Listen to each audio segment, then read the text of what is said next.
selanjutnya saya serahkan kepada hamba-Nya.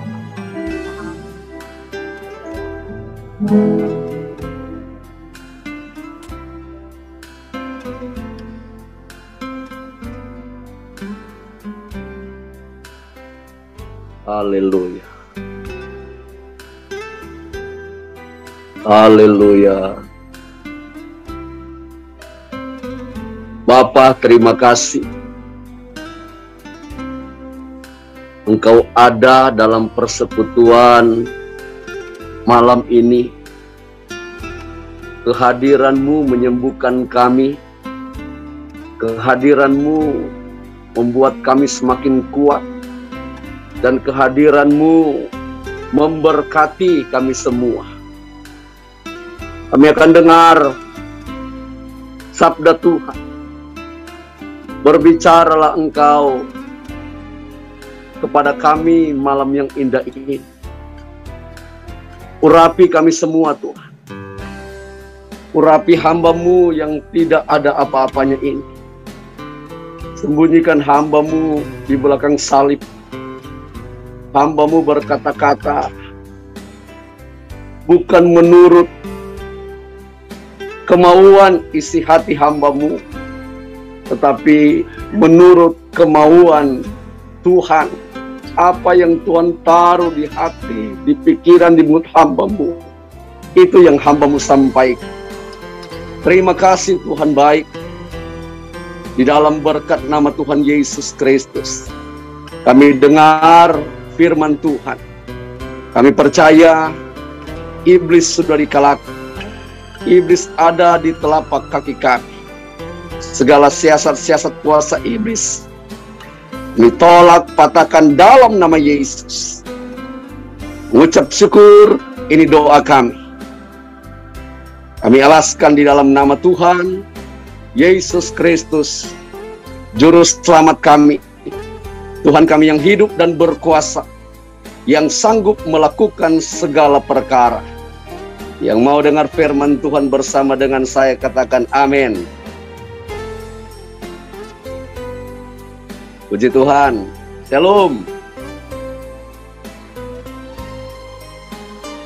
Ya, saya berdoa media yang kita pakai lancar, tidak ada kendala, sehingga ibadah kita malam ini semuanya untuk kemuliaan Tuhan Yesus Kristus. Pertama-tama saya ucapkan terima kasih dulu kepada koordinator ibadah Asosiasi Pendeta Indonesia Bandung Raya, sama dengan ketua umum kita, ketua daerah kita yang hadir malam ini. Terima kasih banyak sudah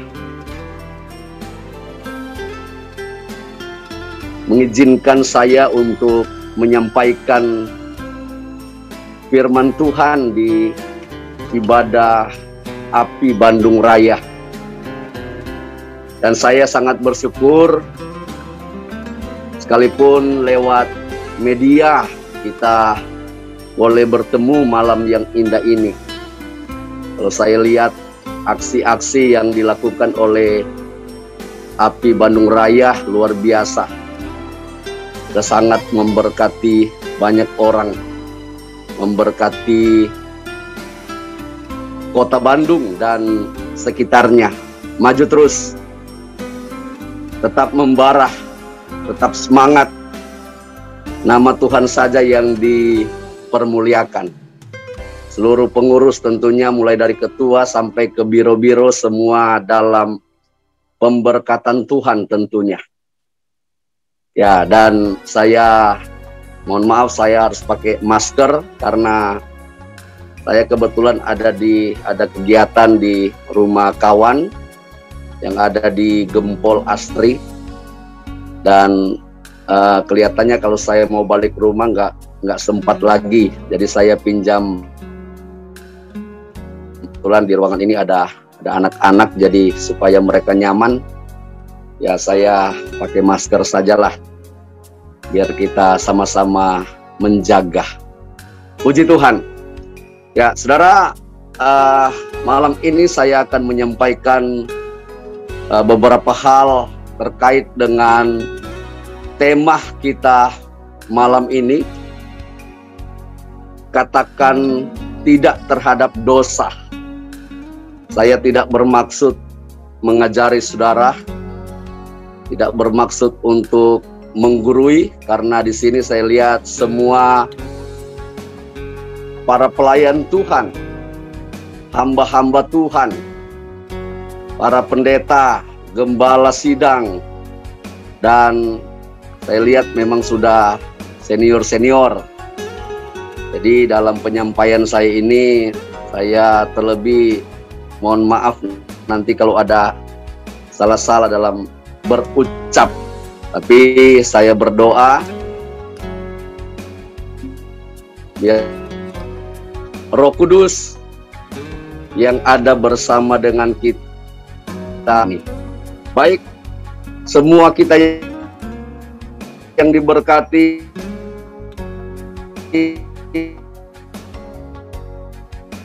yang diberkati. Sebelum kita baca firman Tuhan, saya mau pastikan suara saya jelas ya. Boleh jempol yang mendengarkan dengan baik suara saya. Oke, berarti jelas. Kita baca di dalam 1 Yohanes 3 ayat yang keempat. Ya, sudah ada slide di sini. Kita baca bersama-sama di tempat kita masing-masing, di rumah kita masing-masing. Ya, tempat ini, media ini adalah media kita berkumpul masa-masa pandemik. Ya, karena kita tidak bisa tatap muka, kita di rumah kita masing-masing. Jadi kata teman saya, media ini media suka-suka gua katanya. Jadi mau duduk bisa, mau berdiri bisa, mau sambil tiduran bisa, mau sambil makan kacang, sambil dengar khotbah juga bisa. Nah, yang penting hati kita lurus dan bersih di hadapan Tuhan, itu saja. Oke, kita baca di dalam nama Tuhan Yesus Kristus. 1, 2, 3. Setiap orang yang berbuat dosa melanggar juga hukum Allah, sebab dosa adalah pelanggaran akan hukum Allah. Puji Tuhan. Ya, saudara, ya, lewat ayat ini kita sama-sama akan belajar mengenai dosa. Sebelum saya lanjut, sedikit kita akan melihat ya arti dari kata dosa.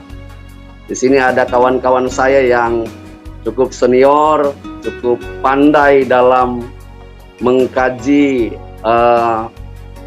kalimat-kalimat firman Tuhan, ya, mentafsir ayat-ayat firman Tuhan. Dan hari ini saya hanya berbagi saja kepada kita semua. Saya berdoa firman Tuhan ini membawa kita untuk semakin memuliakan Tuhan. Ya, secara etimologi dosa berasal dari kata Yunani adalah hamartia, yang artinya tidak mencapai target atau sasaran. Jadi ini sebelum saya masuk di tema kita, katakan tidak terhadap dosa, kita akan melihat sedikit apa itu dosa. Nah, di dalam Alkitab ada banyak istilah yang dipakai. Istilah-istilah dosa muncul sangat banyak dalam Alkitab, baik dalam perjanjian lama maupun dalam perjanjian baru. Mari kita lihat bersama. Dalam perjanjian lama ada kata hata di situ. Ya, artinya tidak kena atau tidak sampai, menyimpang dari tujuan dan maksud Allah. Berarti juga jauh dan mengurangi standar dari Tuhan yang Maha Suci. Ada juga afon. Ya, afon di situ bengkok atau diputar. Ya, sedikit ya. Saya bukan bermaksud menggurui, tapi kita belajar sedikit mengenai istilah-istilah dosa di dalam Alkitab sebelum kita masuk di dalam tema kita, berkata tidak terhadap dosa. Kenapa? Karena sangat berbahaya ketika dosa menyatu dengan diri kita. Ada banyak ayat-ayat yang mencatat, nanti sebentar kita akan melihat bagaimana dampak-dampak dari dosa. Kalau zaman sekarang, corona saja sudah berdampak luar biasa atas kita.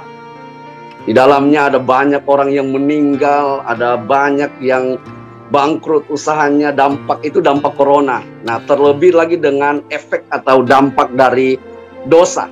Sebenarnya lebih berbahaya dari virus corona.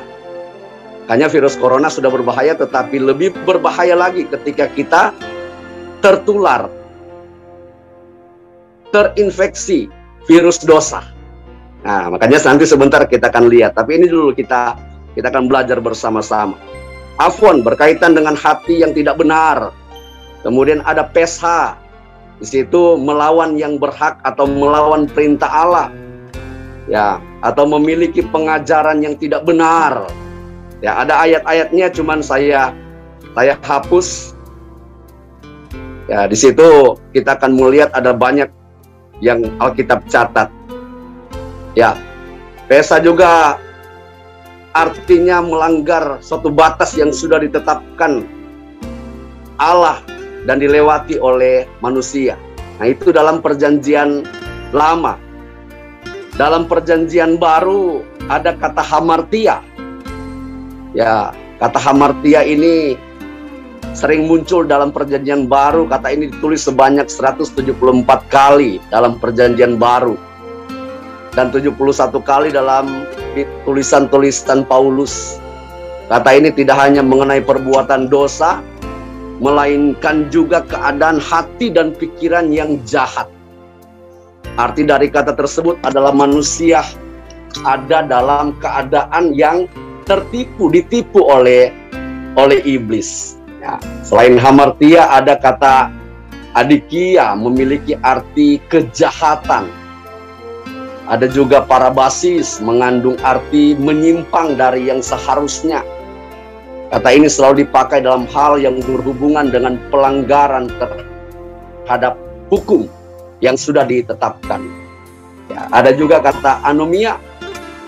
Ya, tidak mengandung pengertian melanggar hukum dalam suatu perbuatan yang pasti, namun kata ini lebih menjurus kepada pengertian tidak menurut atau tidak peduli dengan hukum. Ya, ada juga kata asebeia, mengandung arti keadaan fasik, yaitu tidak bertuhan. Lebih jauh lagi, kata tersebut mengandung arti bahwa tabiat yang berlawanan dengan tabiat Allah. Dan yang terakhir ada kata paraptoma. Arti dari kata ini adalah tidak berdiri teguh pada saat harus berdiri teguh, atau tidak sampai pada yang seharusnya. Nah, itu istilah-istilah dosa yang ada di dalam Alkitab, baik dalam perjanjian lama maupun dalam perjanjian baru. Ya, mari kita lihat di sini. Ya, sesuai dengan tema kita malam yang indah ini, dosa katakan tidak atau berkata tidak terhadap dosa. Tadi saya sudah sampaikan betapa sangat-sangat mengerikan ketika dosa menyatu dengan hidup kita. Betapa sangat-sangat mengerikan ketika dosa melekat masuk di dalam diri kita. Ya, hukum perintah harus ditaati, ditegakkan dan diperjuangkan. Itu berdasarkan apa yang Alkitab catat barusan kita baca tadi, 1 Yohanes 3 ayat yang keempat. Dosa adalah pelanggaran akan hukum Allah, yaitu definisi dari dosa. Jadi hukum yang sudah ditetapkan, hukum yang sudah dibuat itu harus ditaati. Jangan dilanggar. Ketika dilanggar, maka firman Tuhan katakan kita sudah melakukan dosa. Ya, makanya hukum atau perintah itu harus benar-benar kita tegakkan, ditaati dan diperjuangkan. Coba kita lihat dulu, kita lihat kebenaran firman Tuhan.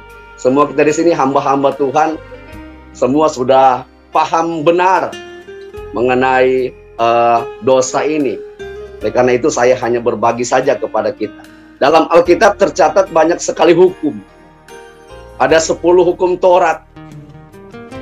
Dan 10 hukum Taurat ini dijabarkan oleh Musa menjadi 613 hukum. Dan itu wajib dilakukan.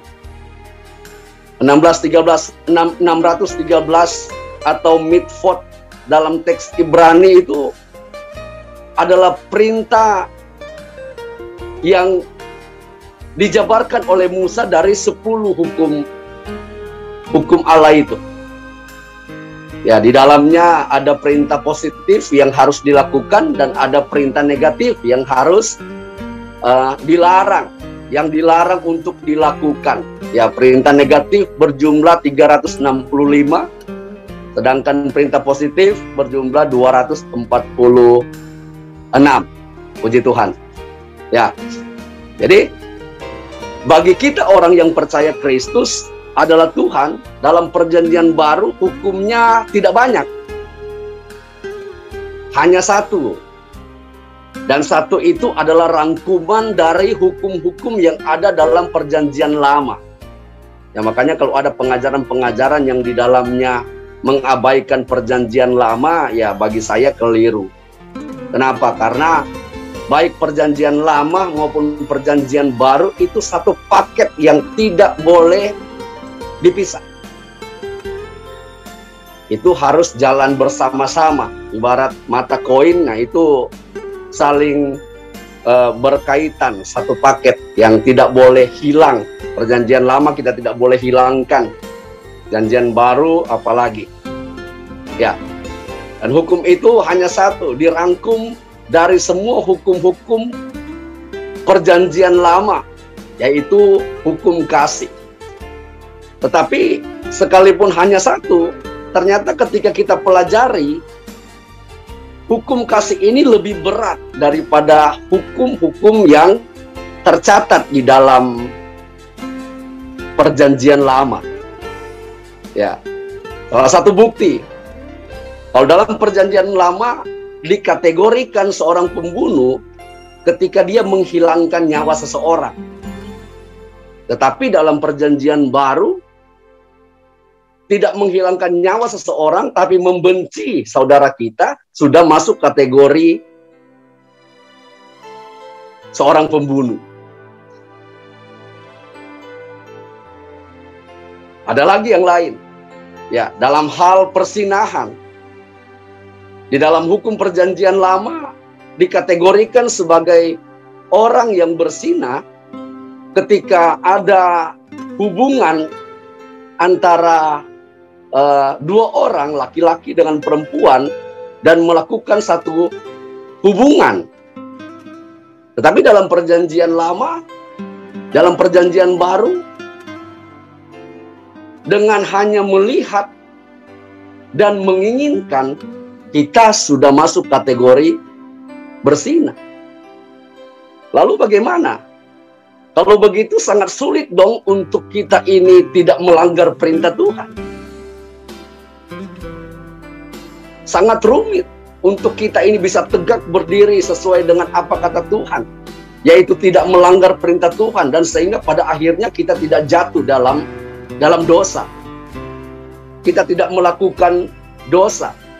Nah, inilah yang disebut dengan semua karena anugerah Tuhan. Tuhanlah yang memberikan kita kekuatan.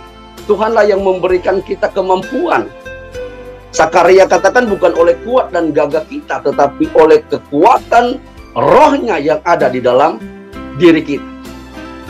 Paulus berkata dalam suratnya 1 Korintus, dia katakan jelas, hidup kita karena kasih karunia, bukan karena upaya kita, bukan karena kehebatan kita, bukan karena kekuatan kita. Ya, jadi kesimpulannya bahwa kita tidak bisa tidak melanggar hukum yang sudah ditetapkan oleh Tuhan karena sangat berat. Tetapi karena kasih karunia Tuhan, kita diberikan kekuatan sehingga bagian kita hanya satu, yaitu berkata tidak terhadap dosa. Hanya itu aja. Nanti selebihnya Tuhan nanti yang akan memberikan kita kemampuan, Tuhan yang akan memberikan kita kekuatan untuk kita bisa tegak berdiri di dalam kebenarannya. Puji Tuhan. Nah, oleh karena itu, di sini saya mencatat ada beberapa hal, ada beberapa alasan kenapa kita harus berkata tidak terhadap dosa. Ya, sama seperti yang saya sudah katakan tadi, sangat-sangat berbahaya, sangat-sangat sesuatu yang tidak enak akan kita alami ketika dosa menyatu dengan kita. Hal yang pertama yang saya catat, kenapa kita harus berkata tidak terhadap dosa? Tadi kita sudah pelajari apa itu dosa. Dosa itu adalah kejahatan-kejahatan atau pelanggaran-pelanggaran terhadap hukum Allah. Dan hukum Allah itu secara manusia berat untuk kita bisa lakukan. Tetapi karena kasih karunia, karena kekuatan Tuhan, karena Roh Kudus yang ada dalam diri kita, maka kita bisa melakukan apa yang menjadi kehendak Tuhan. Yaitu dengan cara kita berkata tidak. Salah satu kesalahan Hawa ketika dia digoda oleh iblis, ketika dia ditipu oleh iblis, ketika jatuh dalam dosa, karena tidak sanggup berkata tidak terhadap dosa.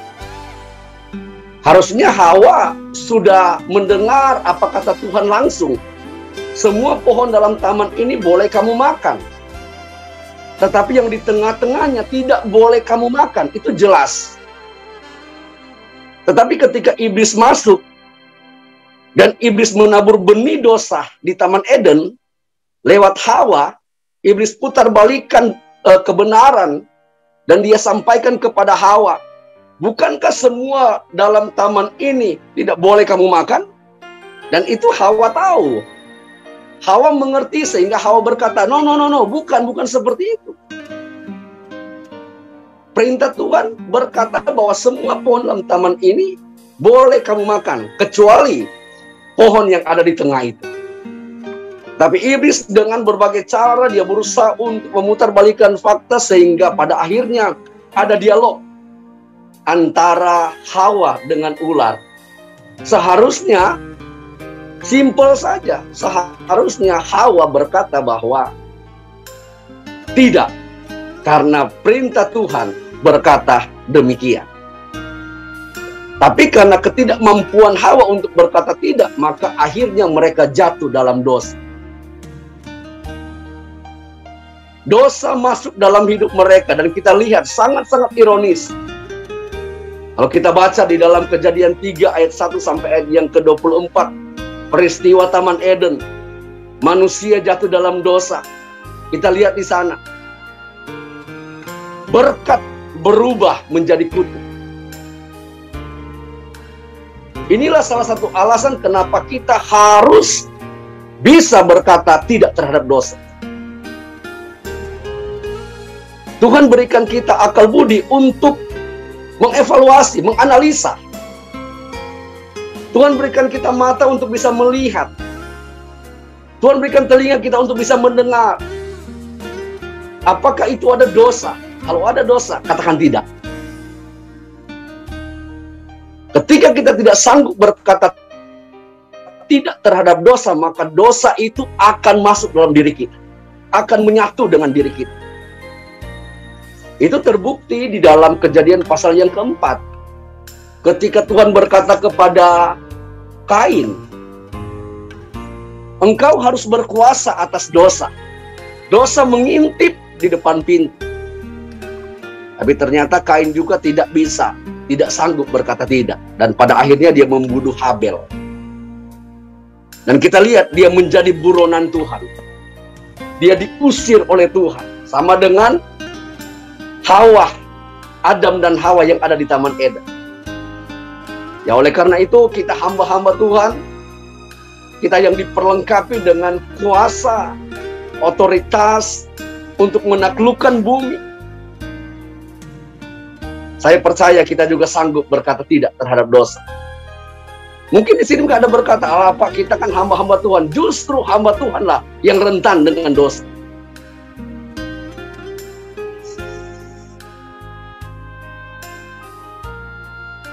Kalau kita melihat, ya kita jangan menghakimi.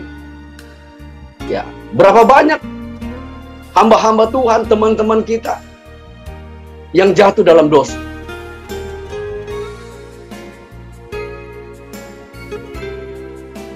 Dan justru hamba-hamba Tuhan ini adalah target utama iblis. Untuk bagaimana supaya mereka jatuh dalam dosa. Ya, kalau orang-orang dunia ya mungkin kata iblis itu teman saya. Sudah rekanan mereka, jadi sudah tidak target utama.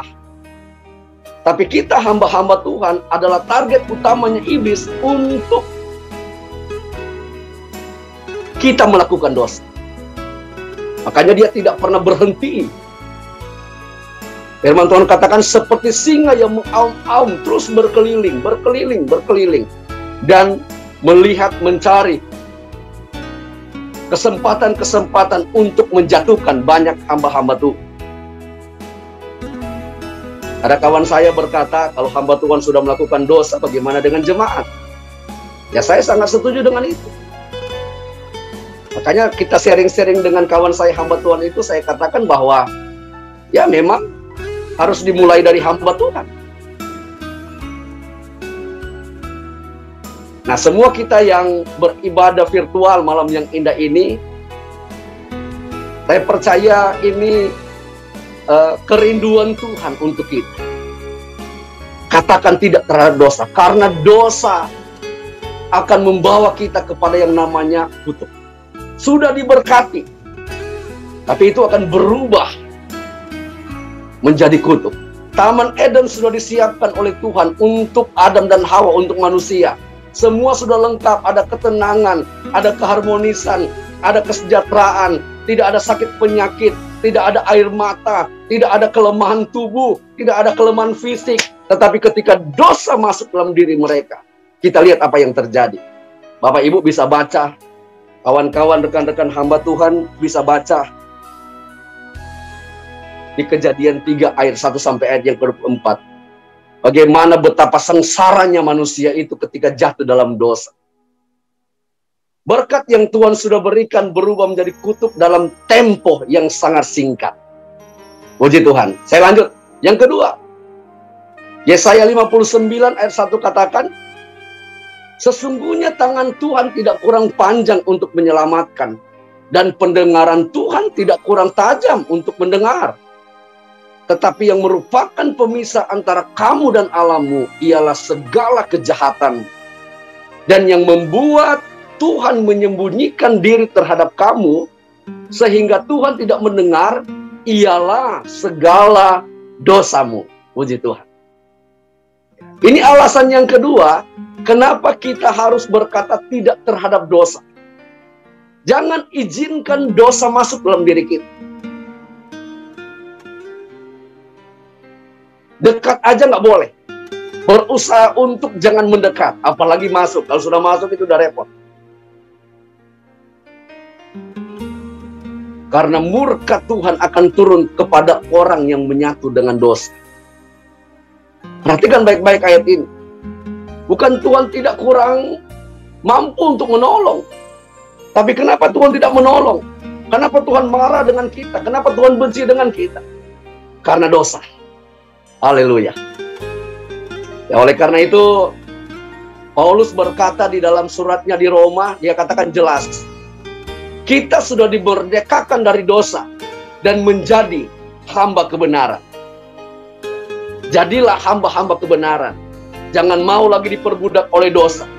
Dosa apapun itu, sama seperti yang sudah kita lihat tadi, pelanggaran akan hukum Allah, kejahatan-kejahatan yang didorong oleh keinginan nafsu kita, kemudian daging kita, kemudian keinginan hati kita, keinginan mata kita. Jangan sampai dosa menyatu dengan hidup kita sehingga Tuhan murka dengan kita. Biarlah Tuhan mengasihi kita hari lepas hari karena kita melakukan kebenaran. Kita berkata tidak terhadap dosa. Segala kejahatanmu yang membuat dia menyembunyikan diri, Kalau kita perhatikan, kita baca, kita pernah khotbahkan bagaimana Yesus ketika dia disalib dan berkata, Eloi, Eloi, lama sabachthani, Allahku, Allahku, mengapa engkau meninggalkan aku? Ya, kita hamba-hamba Tuhan mungkin berbeda penafsiran mengenai ayat ini. Tetapi kesimpulan dari apa kata Yesus, bagaimana dia merasa Tuhan tinggalkan, bagaimana dia merasa Bapaknya memalingkan wajahnya dan tidak melihat Yesus. Karena pada waktu itu, di dalam diri Yesus, ada dosa-dosa kita manusia yang dia pikul. Sehingga Bapa tidak sanggup melihat Yesus. Karena keadaan Yesus pada waktu itu sangat-sangat prihatin, najis, kotor karena dosa yang dia tanggung atas hidup kita. Biarkan Tuhan mengasihi kita karena kita melakukan kebenaran. Amin. Puji Tuhan. Saya lanjut. Yang ketiga. Ya. Yang ketiga kalau kita baca di dalam Roma pasal yang ke-6 ayat yang ke-23, semua sudah hafal ayat ini. Upah dosa ialah maut. Upah dosa ialah kematian. Ada kematian, ada maut di dalam dosa. Kalau mau supaya ada kehidupan, mari. Mulai hari ini, kita melihat, kita mendengar, kita merasakan, kita berpikir. Jika ada dosa, kita mau komitmen dan berkata, tidak terhadap dosa. Memang kata Amsal, dosa itu awalnya manis. Amsal berkata, roti curian manis rasanya. Tetapi ketika dia masuk di dalam hati, di dalam hidup kita, ketika kita telan, maka itu akan berubah menjadi pahit. Dosa awalnya enak. Dosa awalnya senang. Tetapi waktunya tidak lama. Itu akan berubah menjadi kepahitan. Itu akan berubah menjadi kematian. Hamba-hamba Tuhan yang diberkati Tuhan. Lewat firman Tuhan malam yang indah ini, apapun aktivitas kita, keseharian kita, dimanapun kita beraktivitas, di dalam gereja, di luar gereja, jikalau ada dosa, mari kita katakan tidak. Katakan tidak terhadap dosa, karena itu akan membawa kepada kehidupan. Sebagai pengusaha, katakan tidak terhadap dosa. Sebagai jemaat, katakan tidak terhadap dosa. Sebagai hamba Tuhan, katakan tidak terhadap dosa. Sebagai gembala sidang, katakan tidak terhadap dosa. Karena itu akan membawa kita kepada kehidupan. Maut, kematian tidak akan melekat kepada kita. Karena kita hidup dalam kebenaran. Yang terakhir, saya tidak panjang-panjang Bapak Ibu, semua yang diberkati Tuhan. Saya percaya kata yang terakhir ini sangat senang didengar, karena tidak lama lagi akan selesai. Doa saya, biarlah firman Tuhan ini akan membuat kita semakin kokoh dalam Tuhan, kokoh dalam kebenaran. Alasan yang keempat kenapa kita harus berkata tidak terhadap dosa, karena dosa pisahkan kita dari Tuhan. Karena kita bisa terpisah jauh dari hadirat Tuhan. Ingatkah kita ketika malaikat melakukan dosa di sorga? Lucifer dan kawan-kawan dan gerombolannya memberontak kepada Tuhan. Dosa pertama kali muncul di sorga. Jadi nggak usah heran kalau dosa ada di gereja. Nggak usah heran kalau dosa ada di pelayanan. Tidak usah heran kalau dosa ada di tempat-tempat komunitas yang orang-orang ngakunya orang-orang pelayanan. Karena dosanya berawal dari sorga. Makanya Paulus berkata jelas, malaikat gelap menyamar sebagai malaikat terang. Artinya dosa bisa ada di mana-mana. Ya, bukan hanya ada di pub, bukan hanya ada di luar sana, di tempat-tempat orang yang tidak percaya, tetapi dosa juga ada dalam pelayanan dalam gereja. Itu tidak usah heran, karena dosa berawal dari sorga. Ketika para malaikat ini memberontak, dosa masuk dalam diri mereka. Apa yang Tuhan lakukan? Langsung dibuang.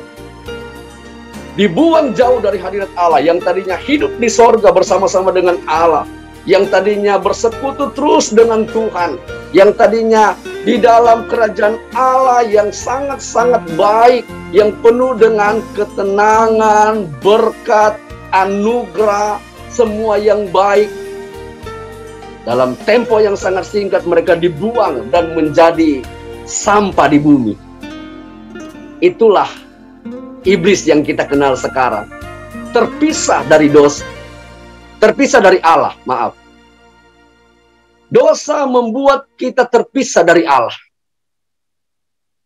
Oleh karena itu, kita harus berdoa dan kita harus katakan tidak terhadap dosa. Sekalipun itu sangat menguntungkan. Sekalipun itu enak menurut kita.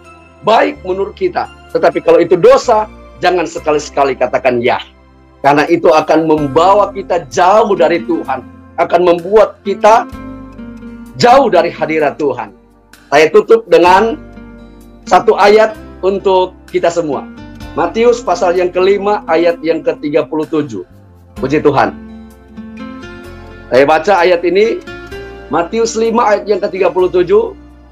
Jika ya, hendaklah kamu katakan ya. Jika tidak, hendaklah kamu katakan tidak. Apa yang lebih daripada itu berasal dari si jahat. Puji Tuhan. Katakan tidak terhadap dosa. Buka mata kita lebar-lebar untuk melihat, telinga kita untuk mendengar, nalar akal budi untuk berpikir, hati untuk bisa merasakan. Jika di dalamnya ada dosa, mengandung dosa, katakan tidak. Apapun bentuk dari dosa, katakan tidak. Katakan tidak terhadap dosa. Sebab kita telah dimerdekakan dari dosa dan menjadi hamba kebenaran. Amin. Puji Tuhan. Tuhan Yesus memberkati kita semua, dan biarlah firman Tuhan malam ini ya memberikan kita kekuatan, memberikan kita semangat yang baru.